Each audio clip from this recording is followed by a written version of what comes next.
আজকে রুহুল কবির রিজভী একটা বক্তব্য দিয়েছেন। এই বক্তব্যের যথেষ্ট যথার্থতা আছে। দিল্লি এখন বাংলাদেশের চোর লুটেরাদের পুনর্বাসন কেন্দ্র। এটা শেখ হাসিনাকে উদ্দেশ্য করে বলেছেন তা না। শেখ হাসিনা তো বটেই, তিনি পালিয়ে গেছেন, সবাই জানে, কিন্তু দিল্লির কোথায় আছেন কেউ জানে না। ভারত সরকারও গোপন রেখেছে, কোন অন্ধকারের গুহায় লুকায় রাখছে কেউ বলতে পারছে না। দিল্লি সরকারও বলছে না, ওখানকার গণমাধ্যমও এটা আবিষ্কার করতে পারেনি, অথবা সেই চেষ্টাও করেনি। মানে তাদের নিজস্ব লোক হিসেবেই তারা তাকে রক্ষা করছে। তো এটা রুহুল কবির রিজভী বলছেন এই কারণে যে বাংলাদেশ থেকে যে দলে দলে সব যাচ্ছে, মানে ভারতে আশ্রয় নিচ্ছে যে যেভাবে পারে, এটা মোটামুটি তাদের কাছে জানা আছে। এবং অনেকেই বলছেন যে অধিকাংশ আওয়ামী লীগের নেতাকর্মী যারা দেশ থেকে পালিয়েছেন তারা আছেন ভারতে, ভারতের বিভিন্ন জায়গায় তারা আছে। কিভাবে আছে ভারত সরকারও প্রকাশ করছে না। সালাউদ্দিন আহমেদ দেখেন, বিএনপি নেতা, যখন কি মেঘালয়ে গেল, কিভাবে গেল তারাই নিয়ে গেছে হয়তো, সেটাকে আবার ফলাও করে প্রচার করা হলো অবৈধভাবে অনুপ্রবেশ, এবং সেই কারণে তাদেরকে কি করা হলো, শাস্তিও দেয়া হলো, তাকে শাস্তি দেওয়া হলো। সেই শাস্তি আবার থেকে তিনি মুক্ত হলেন, সবাই জানলো। কিন্তু আওয়ামী লীগের যে কতজন দলে দলে যাচ্ছে কেউ কিন্তু যাচ্ছে না। আরেকটা খবর দেখেন, সেটা হচ্ছে সাবেক অতিরিক্ত অ্যাটর্নি এবং আওয়ামী লীগ নেতা গ্রেপ্তার, সীমান্ত পাড়ি দিয়ে পালানোর চেষ্টা। তো সেটা এই প্রান্তে মানে আটকা পড়ছে বলে জানা গেল। ওই প্রান্তে যদি চলে যেত এটা কিন্তু আর কেউ জানতে পারতো না, এবং ভারতীয় পুলিশ, ভারতীয় কর্তৃপক্ষ জানাইতো না।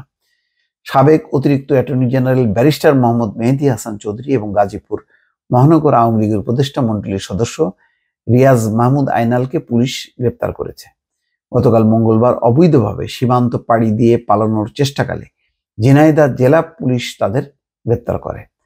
রাতে বিষয়টি নিশ্চিত করেন পুলিশের সদর দপ্তরের এআইজি ইনামুল হক সাগর। তাহলে এটা বুঝতে পারছেন যে এই মাপের লোকজনও পালায় যাচ্ছে, তাদের নামে যেহেতু মামলা আছে, সুতরাং মামলা থেকে বাঁচার জন্য তারা পালায় যাচ্ছে। তাহলে আরো কতজন পালায় গেছে? সবাইকে কি আটকানো গেছে? ওই যে আমরা একজনকে জানি, বিচারপতি মানিক, সে ঘটনাটা জানলাম। পান্নাকে জানলাম যে ওই পারে যে তার কাছে টাকা পয়সা ছিল 3 কোটি টাকা মতন, ওইটা কেড়ে নেওয়ার জন্য হয়তো দুর্বৃত্তরা তাকে মেরে নিয়ে গেছে। বিচারপতি মানিকের কাছ থেকেও নিয়েছে টাকা, কিন্তু তাকে জানে মারেনি, তারা বাংলাদেশে পুশব্যাক করছে। তো এরকম ভাবে আমরা তো এইরকম হাতে গোনা 2-4 জনের নাম জানি, কিন্তু আরো কতজন চলে গেছে তাদের ব্যাপারে কিন্তু দিল্লি চুপচাপ আছে। তার মানে হচ্ছে কি, বোঝাই যাচ্ছে যে আওয়ামী লীগের সঙ্গে ভারতের একটা গোপন একটা সমঝোতা আছে। নিশ্চয়ই ভারতের এই সমঝোতা একেবারেই রাজনৈতিক পর্যায়ে, এটা তো আর সরকার পর্যায়ে না। তো আওয়ামী লীগের সাথে সম্পর্কের ধরনটা বোঝা যাচ্ছে যে সবাই এখন যেভাবেই হোক না কেন সীমান্ত পাড়ি দিয়ে ভারতে পৌঁছাতে পারলেই তারা বেঁচে যাচ্ছে। এবং ভারতও একটা নিরাপদ যে একটা পুনর্বাসন কেন্দ্র হয়ে গেছে।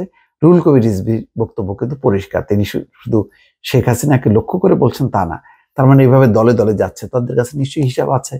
ভারত বোঝাই যাচ্ছে যে তাদের এখনো সেই প্রধান বন্ধু তারা মনে করে আওয়ামী লীগকে, তারা আওয়ামী লীগকে ছাড়ছে না। এই কারণে যারাই পালায় আসছে তাদেরকে, তাদের নাম কিন্তু প্রকাশ করছে না। এই প্রান্তে যখন নাকি কেউ ধরা পড়ছে তার নামটা জানা যাচ্ছে, অথবা কেউ যদি বিয়ে করে জানটা যাচ্ছে তার নামটা জানা যাচ্ছে, বাকি কারোর কিন্তু নাম ভারত প্রকাশ করছে না।